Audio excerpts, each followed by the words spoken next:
Dunmer people believe that departed spirits persist even after death.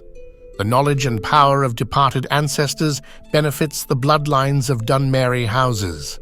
The bond between the living family members and immortal ancestors is partly blood, partly ritual, partly volitional. A member brought into the house through marriage binds himself through ritual and oath into the clan and gains communication and benefits from the clan's ancestors. Direct communion with or manifestation of the dead to provide favors or advice is a common element of ancestor worship.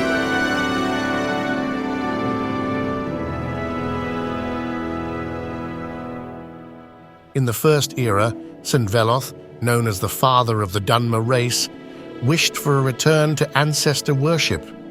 Veloth did not like how the Altmer had abandoned their ancestors and wanted a return to the old ways, which he believed pure.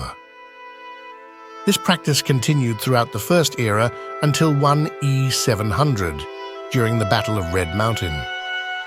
That was when the three generals of the kingdom achieved apotheosis, which enraged the Daedric prince Azura, who cursed the Dunmer people. With the advent of the tribunal and the birth of the Dunmer, the people's relationship with ancestor worship was transformed. The divinity of ancestor spirits was de-emphasized.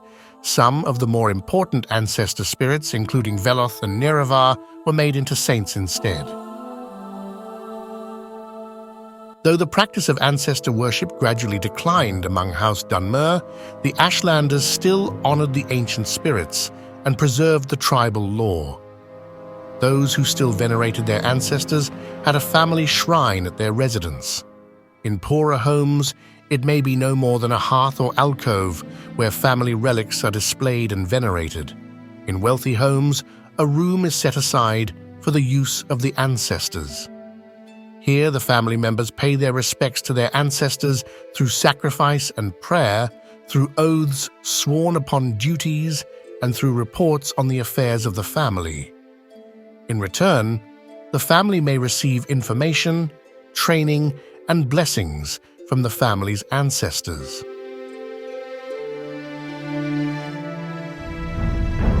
By 3E427, with the return of Dagoth and the coming of the Blight, Dunmer ancestor worship was forced to change yet again.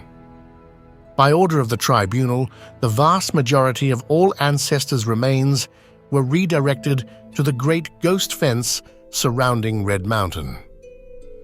The tribunal temple began to decry ancestor worship as selfish, and family shrines fell into disuse as no new people were allowed to be buried in them. Instead, local temples were permitted small amounts of each person's remains, and their families were encouraged to worship there instead. The Great Ghost Fence, created by the tribunal to hold back the Blight, incorporates the bones of many heroes of the temple and of the houses Indoral and Redoran. The Ghost Fence also contains bones taken from the catacombs of Necrom, the many battlefields, and the ancestral tombs of Morrowind. An arrangement is often part of the family member's will, that a knuckle bone shall be saved out of the remains and incorporated with solemn magic and ceremony into a clan ghost fence.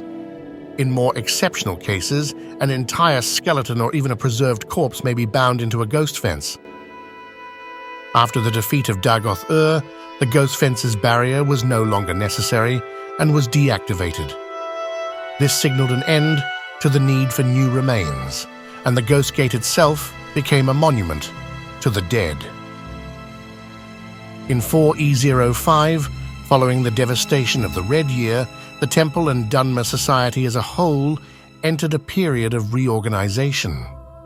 By 4E201, the dissident priests had formed the new temple, the tribunal were demoted to saints, and the temple once again returned to the old ways of ancestor worship. By this time, the use of family shrines and ancestral tombs appeared to once more be commonplace. The Altmeri and Bosmeri cultures also venerate their ancestors, but only by respecting the orderly and blissful passage of these spirits from this world to the next. The Wood Elves and High Elves believe it is cruel and unnatural to encourage the spirits of the dead to linger in our world. Imperial policy officially recognizes the practices of Dunmer ancestor veneration and spirit magic as a religion and protects their freedom to pursue such practices so long as they do not threaten the security of the Empire.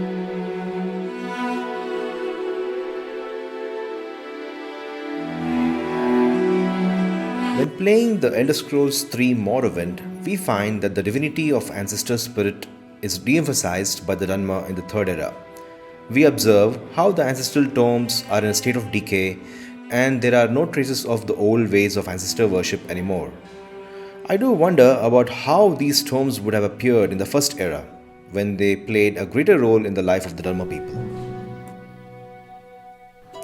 Were ancestral tomes in a state of decay in the Second Era too? This one is hard to say, although we do see spiderwebs inside those ancestral tomes indicating that they are abandoned. In the Elder Scrolls Online quest Divine Conundrum, we meet and aid Canon Leveille in speaking to his ancestor on behalf of Vivek. Hasn't my rest been disturbed enough by those filthy Daedra? Why do you summon me, descendant? My Lord Vivek has inquiries that only you can answer, my lady. My companion will present them with your permission. The warrior poet? Very well. Ask Vivek's questions. Ask the warrior poet's questions, Outlander.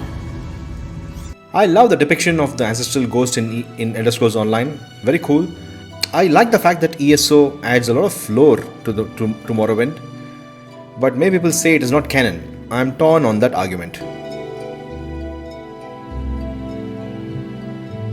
Anyway, one more question arises. In the Fourth Era, do we know if the Dunmer return to their old ways of ancestor worship? Do we see the use of family shrines and are ancestral tomes not in decay anymore? These are interesting questions, so the best way to get an idea is to refer to the Dragonborn DLC of Skyrim, which is set in 4E201. There were 3 ancestral tomes in Saul's time at that time: the Morrowind Ancestral Tome, the Temple Ancestral Tome, and the Ulen Ancestral Tome. This implies that the ancestor worship is back, and the Dunmer people will ensure that ancestral tomes in mainland Morrowind and Vvardenfell won't be in a state of decay like how they were when we played Morrowind. Also, when playing the Dragonborn DLC of Skyrim, you meet Elder Othreloth, a Dunmer conjurer who is a priest living in Raven Rock. He talks about ancestor worship and the Dunmer afterlife. Are you here to pray? Or perhaps pay your respects at our ancestral tomb? There where we inter our dead. They are sacred places, meant to honor their passing. Sadly, we've been unable to use the ancestral tomb beneath the temple as of late, and have resorted to other locations to scatter the remains. The Dunmer race doesn't bury their dead, or leave them to rot inside a stone sarcophagus. When a Dunmer passes, his body is given to fire, so he might return to the ash from whence he came. The Dunmer don't believe that death is the end. We believe that it's the beginning. Anyway, that was a discussion on ancestral worship and the Dunmer people. I would love to see how 4th Era Morrowind will showcase this unique Dunmer tradition. Maybe we'll find out once Beyond Skyrim Morrowind is out.